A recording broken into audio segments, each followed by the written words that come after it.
সতর্ক করে নবীর শানে ধমকি দিয়ে বলেন, ওয়ালাউ তাকাওয়াল আলাইনা বা'দাল আকাবিলা লাখাযনা মিনহু বিল ইয়ামিনি ওয়া কানা মিনহুল ওয়াতিন।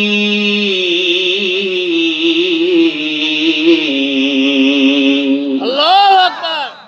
আমার বন্ধু, আমার হাবিব, আমার নবী মুহাম্মদ সাল্লাল্লাহু আলাইহি ওয়াসাল্লাম যদি আমি আল্লাহর হুকুম ছাড়া নিজের প্রবৃত্তিকে অনুসরণ করে একটা কথাও বলার দুঃসাহস করে, আমি আল্লাহ ঘোষণা দিচ্ছি, আমি আমার বন্ধুর কণ্ঠনালীটা বাম পা দিয়ে চেপে ধরবো আর ডান হাত দিয়ে টান মেরে কণ্ঠনালী নবীজির ছিঁড়ে ফেলবো। জোরে কোন সুবহানাল্লাহ। আল্লাহর নবীর চাইতে আল্লাহর কাছে প্রিয় আর কোন মাখলুক আছে? জোরে কোন না বাবা, আছে?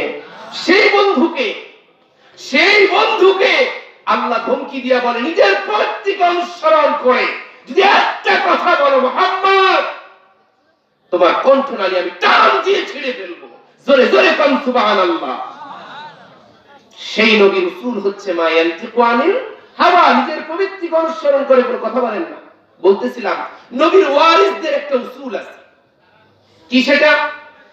মা নানতিকু আনিল হাওয়া, মা নানতিকু আনিল হাওয়া ইন হুয়া ইল্লা মা আজিদু ফিল কুরআনি ওয়াস সুন্নাহ। নবীর উসুল ছিল আল্লাহর হুকুম ছাড়া কোনো কথা নবীজি বলে নাই। আপনারা কি আশ্চর্য হবেন, নবীজি বাথরুমে কোন পা দিয়ে ঢুকবেন এটাও আল্লাহর থেকে পারমিশন নিয়ে নবীজি করছে। জোরে কোন সুবহানাল্লাহ। নিজে থেকে করেন নাই।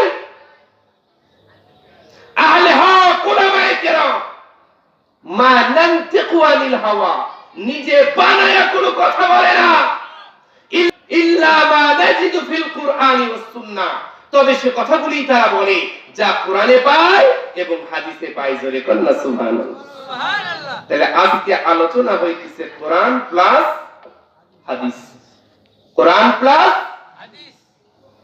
হাদিস। আমি অল্প সময়ের ভিতরে মূল পয়েন্টগুলি নিয়ে আসতেছি।